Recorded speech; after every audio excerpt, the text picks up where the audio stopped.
संदीप ने अपनी माँ के कहने पर गांव में शादी कर ली थी। लड़की का नाम था सुनीता। माँ का कहना था एकदम मॉडर्न बहू नहीं होनी चाहिए, लेकिन उन्हें नहीं पता था कि गांव से आने वाली बहू सुंदर सुशील तो होगी और उसको गांव से बाहर भी निकाल लाएंगे, लेकिन उसके अंदर का गांव कैसे बाहर निकलेगा। शादी के कुछ दिन बाद, माँ टिफिन तो देना जरा। बेटा अब तो स्कूल नहीं ऑफिस जाता है, माँ से नहीं अपनी बीवी से टिफिन मांगा कर। ओके माँ। सुनीता टिफिन ले आओ। एक किलो टिफिन, इसके अंदर पिस्ता डाल दिया है। पिस्ता? पिस्ता क्यों? सास जी ने बोला था ना कि आपको पिस्ता बहुत पसंद है। ओहो, मैंने पिस्ता नहीं पास्ता बोला था, पास्ता। पास्ता? कहीं होता है पास्ता?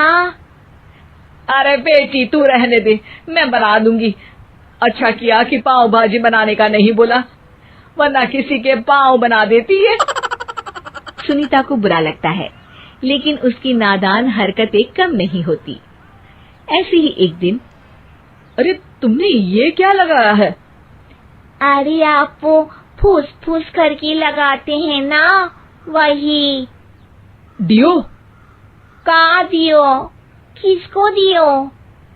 अरे वही ना जिससे खुशबू आती है। हाँ सही पकड़े हैं। अच्छा लेकर तो आना। कौन सा डियो लगाया तुमने? अभी लेकर आते हैं जी। संदीप की बात मानकर सुनीता अंदर से खुशबू वाला फुसफुस लेकर आती है। ओएमजी! ओएमजी मतलब ओ माय गणेश ना। अरे ओएमजी छोड़ो, और ये खुशबू वाला फुसफुस की बात कर रही थी तुम? हाँ इसी की, फिर से सही पकड़े हैं। अरे देवी, लेकिन आप सही नहीं पकड़े हैं, ये डियो नहीं है। डियो नहीं है तो क्या लियो है? अरे ये रूम फ्रेशनर है, जिसको कमरे में छिड़कते हैं, खुद पर नहीं। कोई बात नहीं, माँ कहती थी आत्मा किराएदार है, शरीर एक किराए का कर्म। हम शरीर पे ये डाल लिए तो क्या फर्क पड़ जाएगा।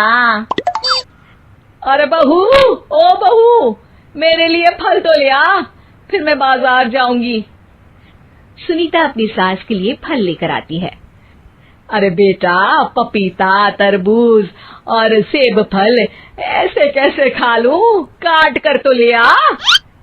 माँ जी, मेरे गांव में तो खेत से उठा के सीधा खा लेते हैं। अरे ये तेरा गांव नहीं है ना। अरे संदीप, तू ही कुछ समझा देना इसको बेटा। मैं कैसे समझाऊं माँ, ये तो माइक्रोवेव को भी भट्टी बोलती है। कल मैंने बोला हाय कैसी हो, तो बोलती है किसी को हाय नहीं लगानी चाहिए। अरे सुनीता, तेरा क्या होगा? अभी तो कैसे बताऊं माँ जी, अभी हम कुछ करेंगे फिर पता चलेगा क्या होगा, लड़का या लड़की। हे भगवान, कहाँ से आ गई है? रामपुर से जी, आप ही तो लेकर आए थे मुझे। अरे मुझे माफ कर दो। पहले कोई गलती तो करिए जी, आपकी तो सारी गलती माफ कर देंगे हम। हाँ अरे बहू, मेरी बात सुन। फल यानी कि फ्रूट जब भी लाए ना तो काट कर लाना, ठीक है? जी ठीक है माँ जी, फल यानी फ्रूट यानी काट के लाऊंगी।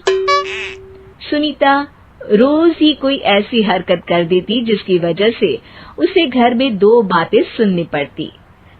एक दिन, माँ मेरे बॉस घर पर आने वाले हैं शाम को, उनका बर्थडे है, फैमिली साथ नहीं रहती उनके, तो यही पार्टी कर लेंगे। उनको अच्छा लगा तो शायद मेरा प्रमोशन भी हो जाएगा। मैं ना फ्रूट केक लाकर फ्रिज में रख दूंगी और तेरे साथ आज खाना मैं बनाऊंगी, ताकि जब साहब आए तो खाने में कोई गड़बड़ ना हो।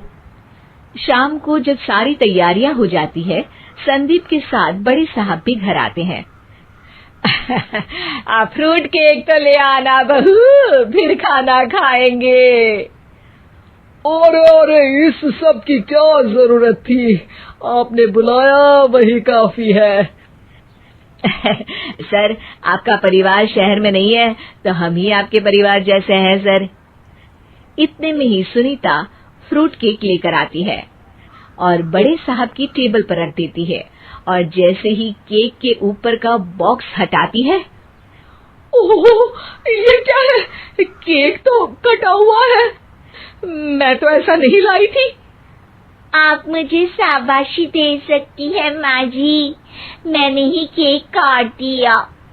आपने कहा था ना, फल यानी फ्रूट यानी हमेशा काट के लाना, तो फ्रूट केक भी तो फ्रूट ही है ना, तो मैंने पहले ही काट लिया। हूँ ना मैं समझदार। अरे बहू, ये क्या किया? केक हमेशा वही काटता है जिसका जन्मदिन होता है।